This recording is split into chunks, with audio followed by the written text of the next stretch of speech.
Well,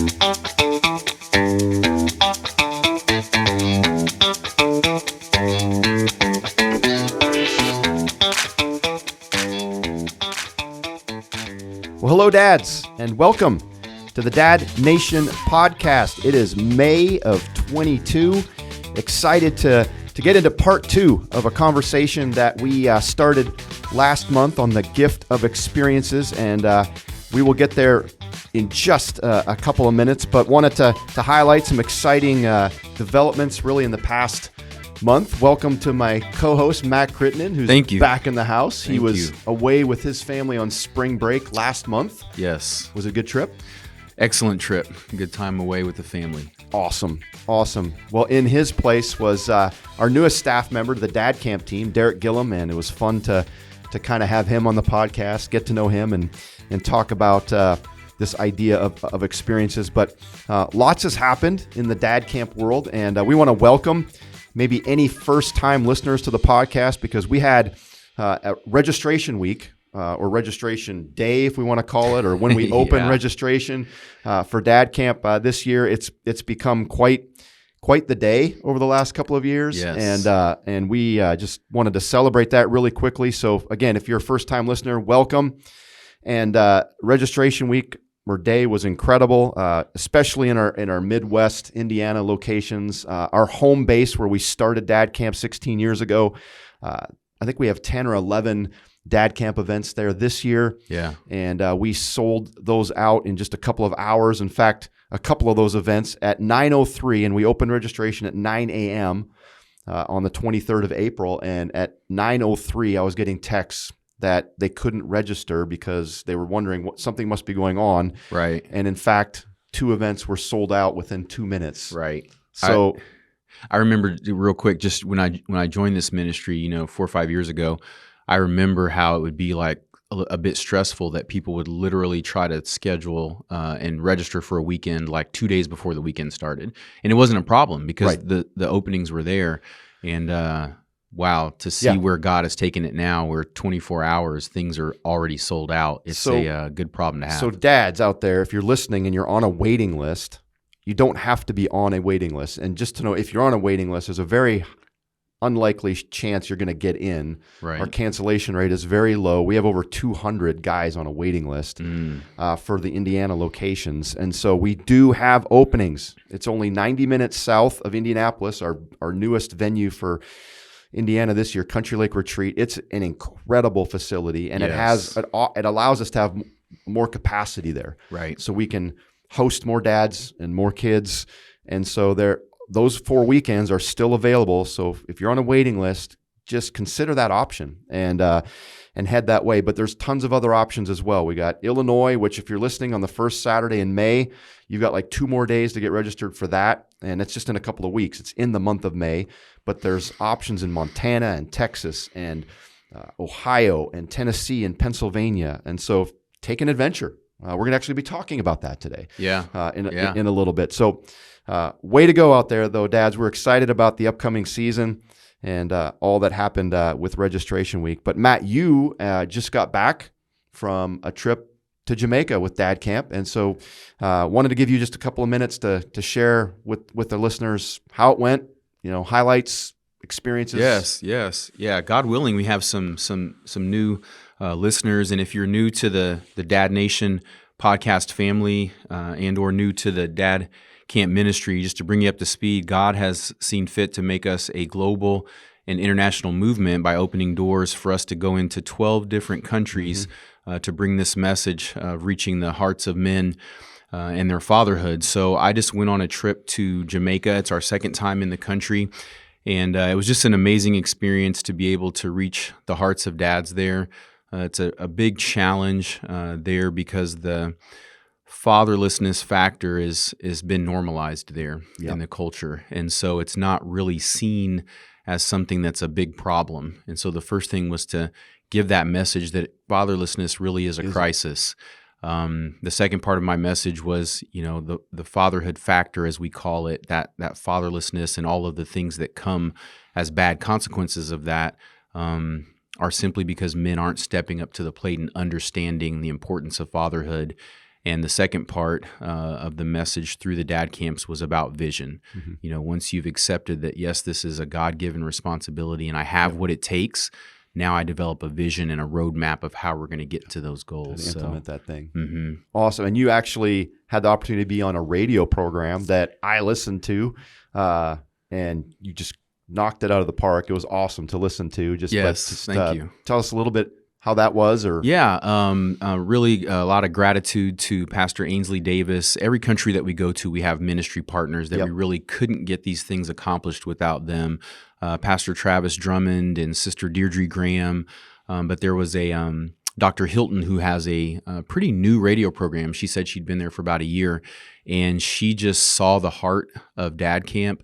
Really felt like it was important for her listeners and for the nation of Jamaica to hear this message. And she just opened up her entire 1 hour radio program to interview me. And man, she did her homework. That's what I was going to say.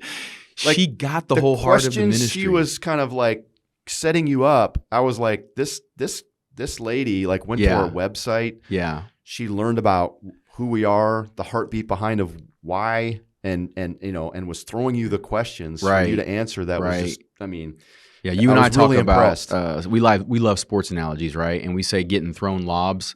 She just threw me lobs that were so easy to knock out of the ballpark. So she made it very easy to explain our ministry and what our heart is. Yeah. So it was so good. And then so if you got a chance to listen to it, we did post it on our Facebook Dad Camp Facebook page, so you can access it that way. I know you had a chance to preach on Sunday in the church that you're a part of, and I heard that was great. I haven't heard your talk yet, but I'm going to listen to it.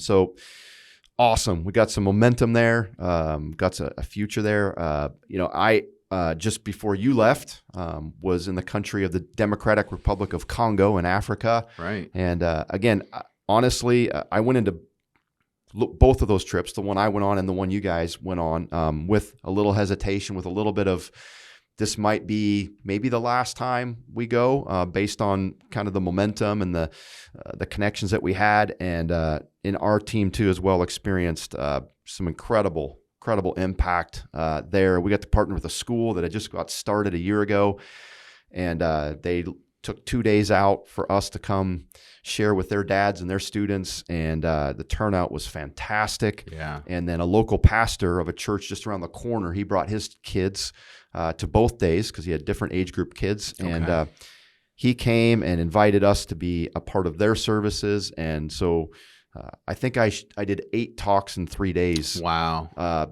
Over that little window. But incredible church, and they are all in with what Dad Camp is its mission and vision, and they're like, come back and we're gonna get involved. Yeah. And then they have kind of a parent church, and we were able to go visit them, and the men's pastor there said, hey, we heard all about Dad Camp, we're all in. And these churches are probably in the neighborhood of 3,000 to 4,000 would be the one, and I'd say 5,000 to 7,000 would be the other, and they're wanting to connect further with Dad Camp and really impact their dads, and they see it as a tool they've never experienced before. Yeah. And so we came back from there as well, just kind of excited about the future. Yeah. When we on the way there, we weren't really sure if there was a future, and really feel like there is. So you got a chance to preach there too, right? Yeah.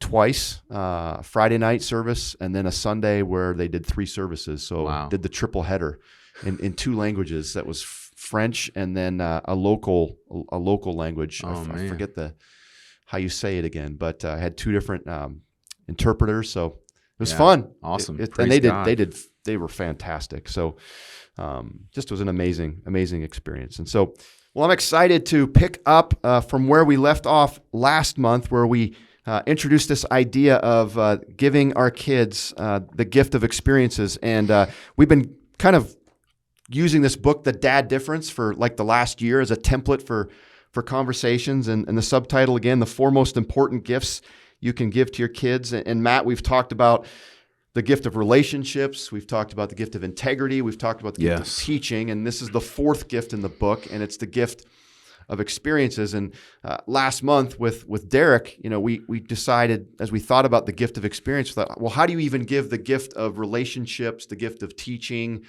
the gift of integrity without experiences? Like everything revolves around experiences. Yes. And so we said, this needs to be more than kind of just a one and done conversation. We're going to kind of pick this up. And last month we said that we need to expose our kids to things that matter, and we need to expose our kids to hard things. Yes. As a part of this gift of experiences. And the way you do that is if you have a vision for your family, that will lead you in how to be intentional with how to do this. Because if you know what matters and where you are going, you'll know what you need to expose them to in order to get them there. And so this month, we're going to continue on in that conversation by talking about the gift of experiences through exposing your kids to adventure.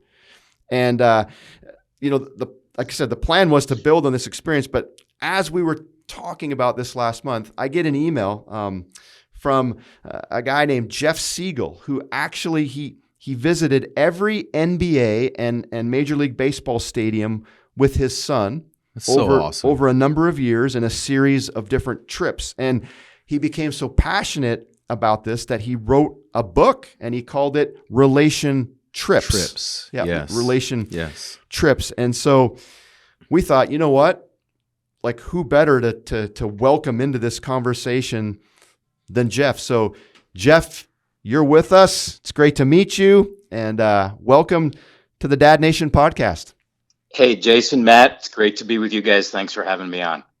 Awesome. Yes. Jeff, if you don't mind, maybe just give us a short introduction to who you are and just give us a little bit about your story.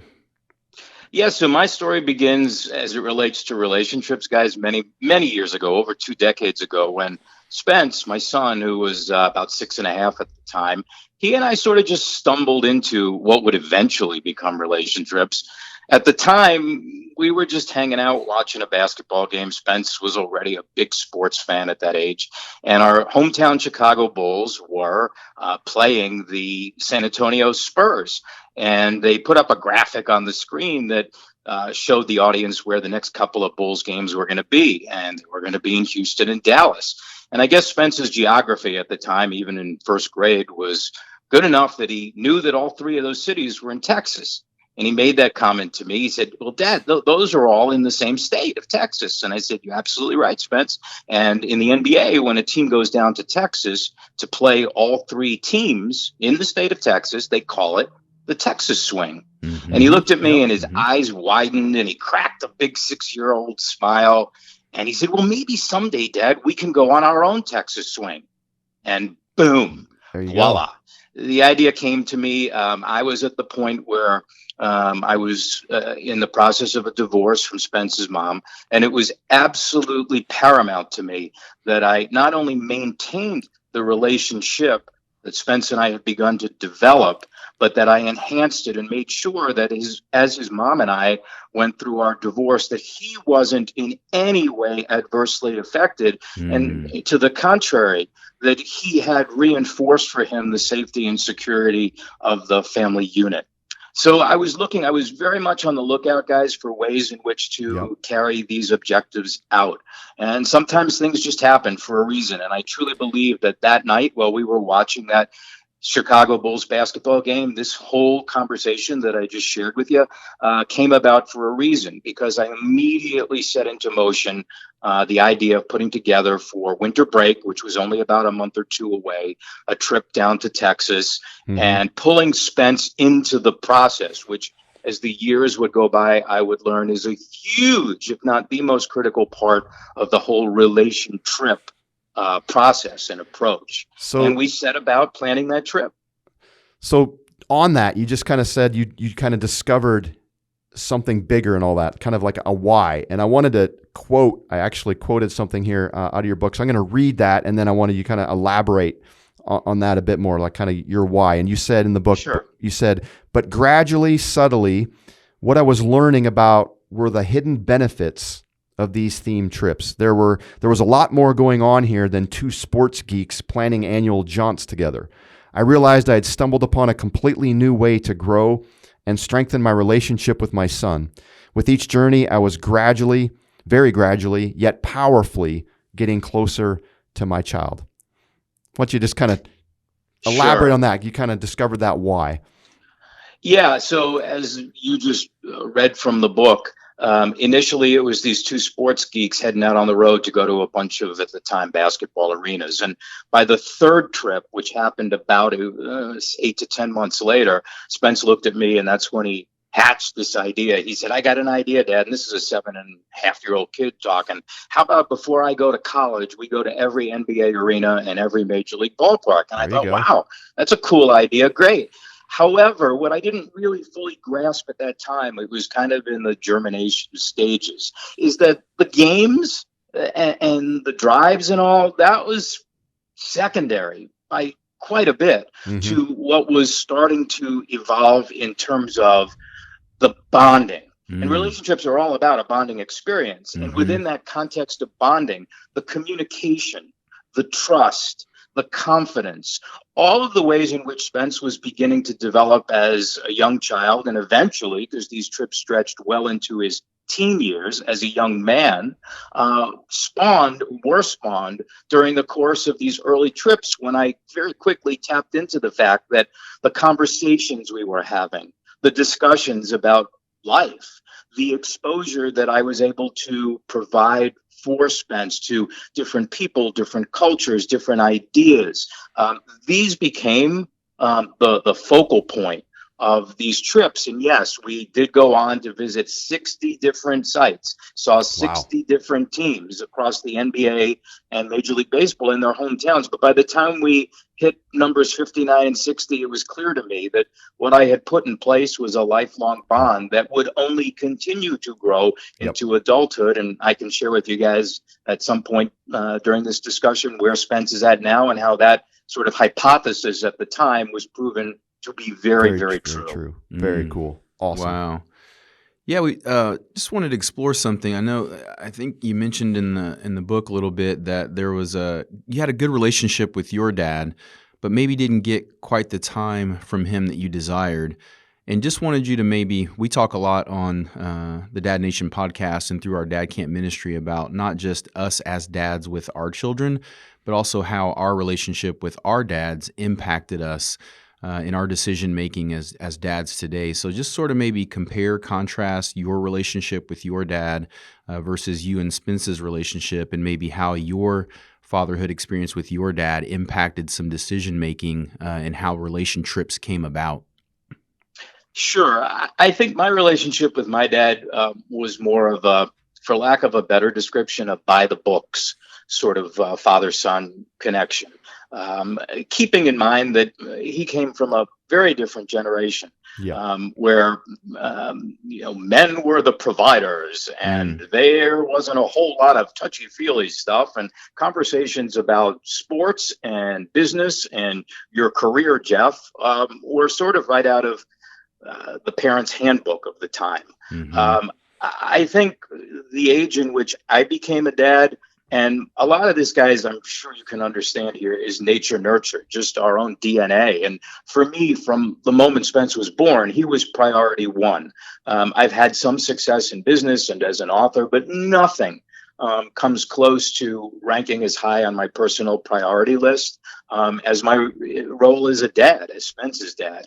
And Awesome. I've occasionally been accused of being an over-the-top dad, and my stock response to that is, if that's what it says on my tombstone, that he was an over-the-top dad, I can live with that. Live with that one. Yeah, absolutely. Yes, sir. So I think some of this was just my own personal desire, and the divorce sort of further fueled that. I was already, as I mentioned, really connected to Spence, and I was not going to let the fact that his mom and I couldn't work things out adversely impact his ability to grow and be healthy and happy. And perhaps that is what further fueled my interest, desire, dedication to finding ways in which to cement the bond that we had already started to grow. Sure. I love that thought of, your tombstone saying he was an over-the-top dad. That's a good goal. Yeah. That's not a, Yeah. we say, Jeff, we say a lot, we talk, one of our primary kind of talking points when we start, dad camp in different countries and international is like, you have no more important job than your job of being a father, and really try to help, them understand their value, how much dads matter. And then we talk about the power of our presence. We talk about that a lot here is, there's something about a father's presence that is like a superpower for us. It's like, it's just that kids magnify the time that they spend, like the time spent with their dads is just magnified in their eyes. It's just kind of this superpower, and how to utilize that to build that relationship that you have with your kids. So I love that. If the worst, if someone has to say I'm over the top dad at the end, that's a win. That's right. That's a win in life. You guys make a great point when you sort of equate it to having a superpower. As we know, superpowers can be used for good or evil. Yep. Yes. And in the same vein, I think certain aspects being a dad do come more or less naturally. However, I've learned over the years, as dedicated as I've been to that role, that it does also take some work, and it needs to be, here's a key word that I use quite a bit, intentional. Yes. It needs to be thought out. It needs to be planned. It needs to be considered. Yep. And that, to kind of connect the dots for you, is what I started to get a sneak peek at early on when we were talking about how I quickly sort of focused in on how these trips were becoming a lot more than just let's go to ball games. And I really dove into, all right, in terms of communication here, how can I really maximize this? I could share with you guys, and it's in the book in a couple of chapters, the ideas that Spence and I together came up with to enhance these bonding opportunities, from silly stuff like the road games that we created to more intense stuff like the conversations as he started to mature that we would have in the car. We'd be driving hundreds and hundreds and hundreds of miles. And I like to say that, uncomfortable silences generally tend to break up right around the 100-mile marker. So that's good. So we would have Note conversations. To yeah. self. I mean, the car is a wonderful place for that kind of bonding, and sometimes it's a little awkward at first, but I promise you, it starts to become more comfortable the more you get acclimated to it. Absolutely. Yes. So let's jump into a little bit of this idea of a relation trip. And at the end of your first chapter, you have a question, and the question was, what is your favorite road trip experience and why? And so you said you've been to 60 different stadiums. And how would you answer that question? What was your favorite road trip experience and why? Great question. I'd have to say that as I reflect back on the probably 30 or 40 relationships that Spence and I have taken over the years and continue to take, even as he is now a 29-year-old adult, I got to go back to the first one, the Texas swing. Maybe it's for reasons of sentimentality, but that's where it all began. Yep. And I had no idea at the time what we were creating. And I mean, in terms of our relationship and how it would evolve over the years. But that was a critical marker in terms of what we would do together for decades to come. Yep. So that's probably going to stand out amongst them. Believe me, there were so many other cool times. Oh yeah, for sure. I bet. Yeah, there's a lot to choose from there. Matt, do you have what would you answer to that question? Yeah, so just staying to the road trip part of things. I think I did chaperoned a trip called the American Heritage Trip with my oldest son when he was in 8th grade. And we went out east and stopped on our way at the United Airlines crash site in Pennsylvania from 9/11. We went to Gettysburg. We went to a lot of historic sites in Philadelphia, Washington, D.C. We went to New York City. but just hopped on a bus and went out there with his 8th grade class and got to spend an amazing amount of time with him. The conversations, the experiences on the bus actually was what made that trip memorable for me. So I'd definitely say that was one of the tops on my list. Okay. All right. Yeah, I couldn't. I was thinking of that myself, and as I read that question, as I read the book, and one thing that popped to mind for me is as we started Dad Camp, in 2006, I actually took my 3 up to a different camp up in the UP of Michigan, and it was about a 10-hour drive. And honestly, the Dad Camp part experience once we got there was awesome, and it essentially kind of birthed what we've turned this into today. But when me and the kids talk about those trips, we talk about the road trip. We talk about, we had different stops that we stopped along the way. I can remember different songs that we were singing on the radio. I can remember just different restaurants we ate, and just I remember all that, and they talk about that as well. So that would probably be on my my top list. Going back to relationship with my dad, him and I were kind of going through a difficult time in my college season, and he planned when I came home for the summer, because I had left Canada and come to Indiana to go to college, and when I got home one summer, we were just kind of button heads a little bit, and he actually arranged for the 2 of us just to hop in our van at the time, back in the 80s, or the 90s, like the old vans that you had, and we did a little van golf trip where we slept in the van, and then we kind of camped a little bit, but then each day we go to a different golf course, play some golf, and then at night we were sitting and talking, and we had to work through some stuff together. And so I still remember that was a pivotal moment in our relationship that brought us back together. But it was through a trip like Jeff's describing here, this relation trip idea. So that's awesome. Jeff, I don't want to give away the book. I want guys to go out there and get it, but there's the kind of the overview around what makes for a great relation trip. And one of them is to design it around a common theme. And you guys, obviously, we're sports buffs. And so, you're an all-in Chicago sports fan, from what I can tell. I won't hold that against you. Do you have a favorite Chicago team? Yeah, the Bulls. It's the Bulls. Team. Okay, so it's the NBA. Yeah. DK, if you're listening, and I know you are, there you go. You love Jeff already. That's right.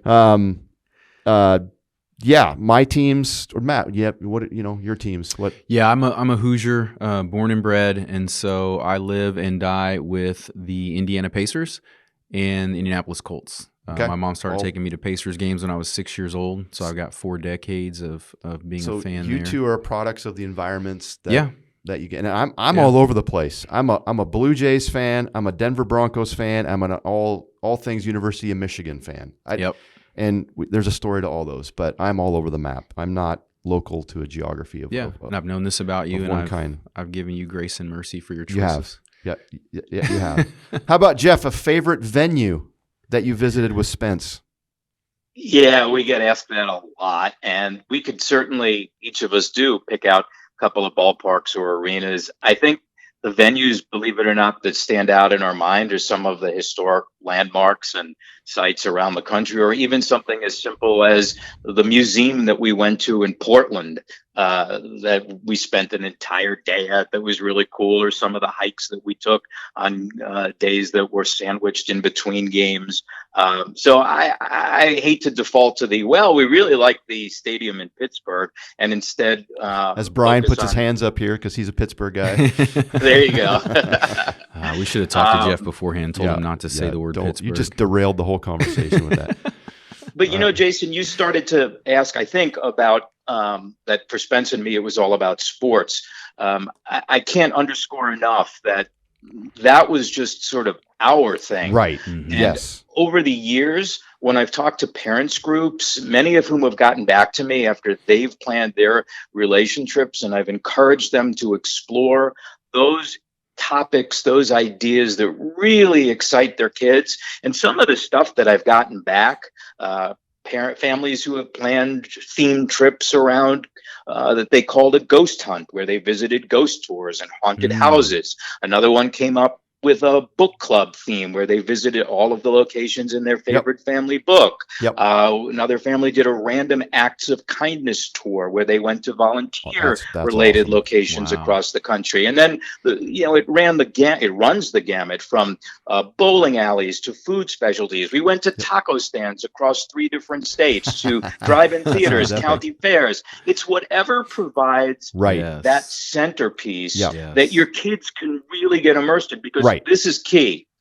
A relationship is not strictly by any stretch just about the time you spend on the road. It starts weeks and sometimes months before you even leave home, when you're coming up with the name of your trip and the kids are doing some logos, and then you put it on a couple of t-shirts and you create your own luggage tags and you get all excited about what's to come, and you have conversations about the route that you're going to design and so on. And it lasts weeks and sometimes months after you roll back into your driveway, when you're doing, as Spence and I did for years, scrapbooks, and we would edit our own videos on our MacBook, and we would create photo montages.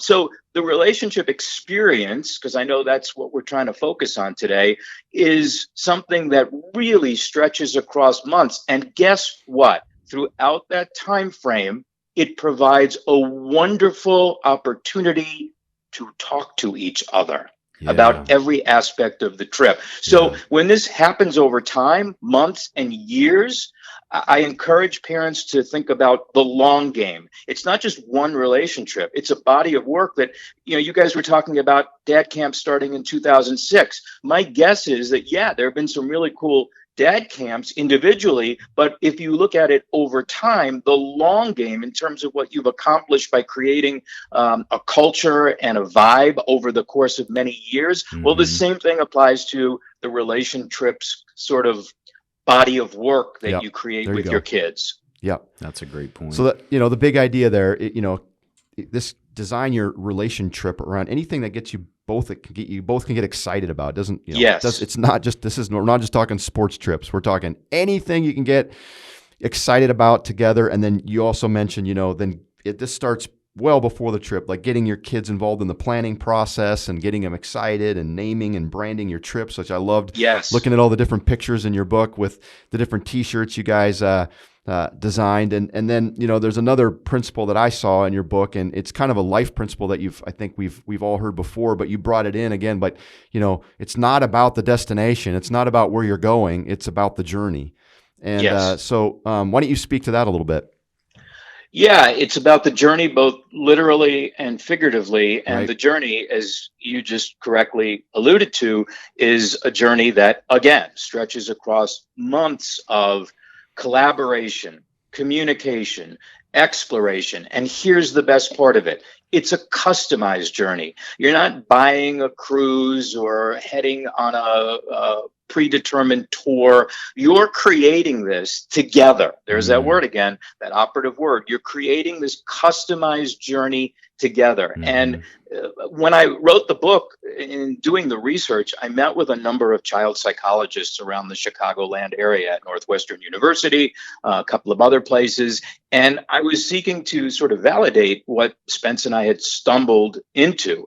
And sure enough, there's all kinds of clinical terms that I will not bore you or your audience with, but suffice it to say that what Spence and I had sort of unknowingly been doing is really well documented in terms of how it impacts our children's development cognitively and otherwise over the course of their formative years. So by sort of encouraging this type of communication, collaboration, confidence building, believe me, guys, the impact it has on our kids' lives going forward is huge. Now, in Spence's case, it had a dramatic impact on his career pursuits, but part of his story, which I share, is that he fought and beat cancer on 2 occasions in the last 7 years. And it was the strength of the family unit. And when I say the family unit, I mean not just Spence and me, but his mom, who I've been divorced from over 20 years. And yet the two of us are still very involved in Spence's life. He's now overseas working as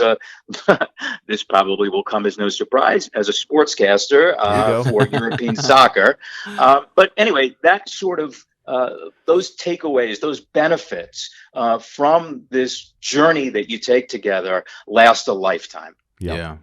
I mean, I wanted to, I said earlier about my kids and I remember some of the parts of our trip to the destination as much or more as the actual destination that we were excited about. Right. And, I wanted to remind our dads out there, that when you're even thinking about going to a dad camp event, don't settle maybe just for that location that's 30 minutes away. But, now that with the expansion of dad camp and the opportunities to go to a dad camp in other states, in multiple locations across the United States, like build a relation trip out of your dad camp experience. Right. I don't want to be too stern here, but last year we had a new location in Indiana, and it was just a couple hours south of our main hub.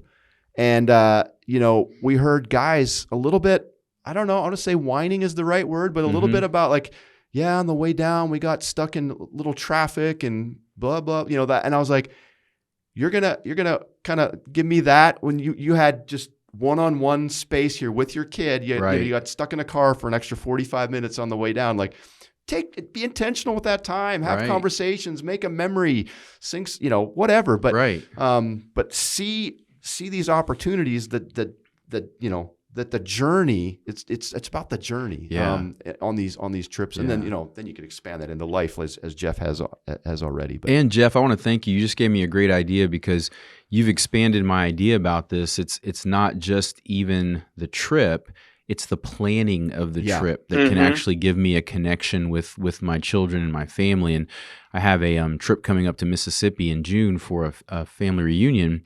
And was just thinking, I've expanded it. It was going to be a 1 day going down, 2 days. I may make it 3 or 4 days and start to plan sort of some stops on the way and things that we can do and include the family in making those decisions. So I love that you've just given me something I can apply right away today. Yeah, thank you. And don't discount the post-trip, post-relation trip opportunities as well. Yes.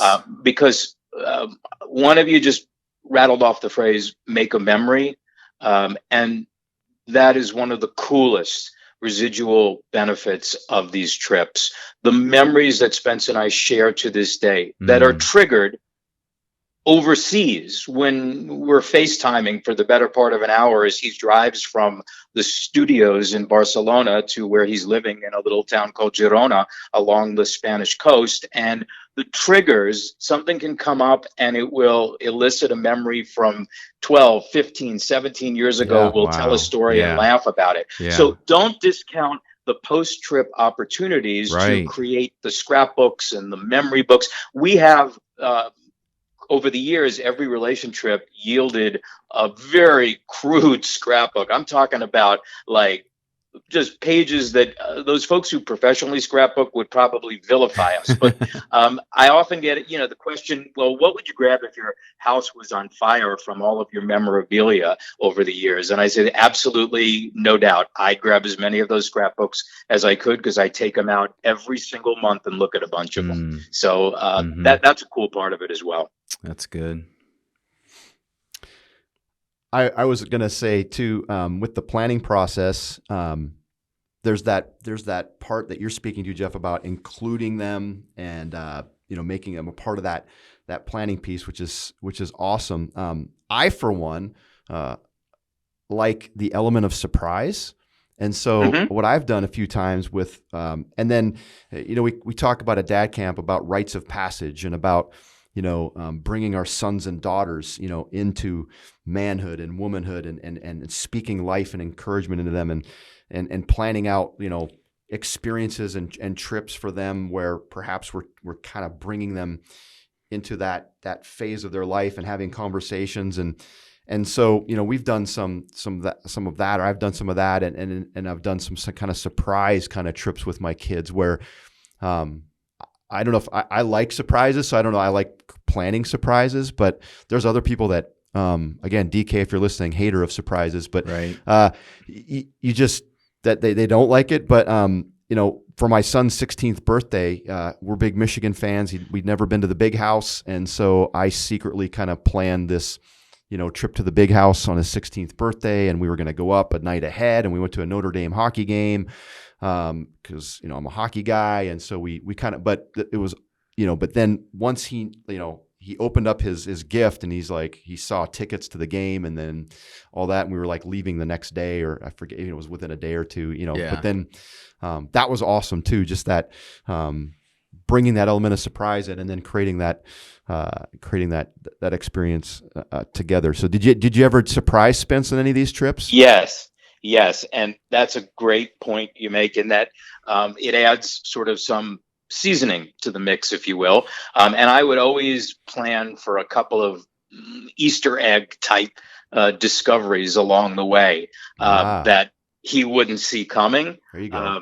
And again, they were often, guys, not in any way related to the games. Right. It might just be a reservation that I had made, or a little diners, drive-ins, and dives type place that I had identified in some of my research, and that I knew he would get a kick out of, so I wouldn't tell him where we were headed for lunch that day. That was another cool thing we sort of developed over the years. We would research in advance of our trip all of these diners, drive-ins, and dives places that we would find on their website, the Food Network site. Yes. And then we would hit these places up and take photos in front of them. And, again, that lends itself to, I need to reinforce that these don't need to be extravagantly expensive trips. Right. We found ways in which to, both in terms of restaurants and hotels and attractions and whatnot, that we would very affordably pull off some of these grandiose,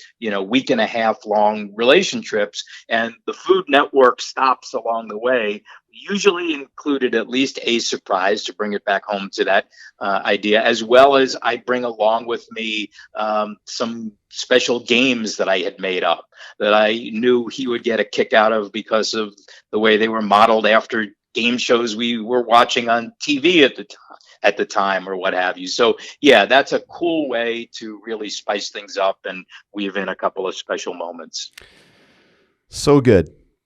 Give your kids the gift of experience through adventure, through this idea of relation trips. Jeff, we often say around our staff team here and our board, before we wrap up a conversation, like any final 10%, like if any last kind of word that you need to get out, that you'd say, you know what, I feel like I left that conversation unfinished if I didn't say it. So we just want to give you the opportunity before we wrap up our conversation with you today. Like any final 10% that you want to share. Sure. I would just underscore that the opportunity that we have as dads to truly impact our kids in ways that will benefit them throughout the course of their life is so important.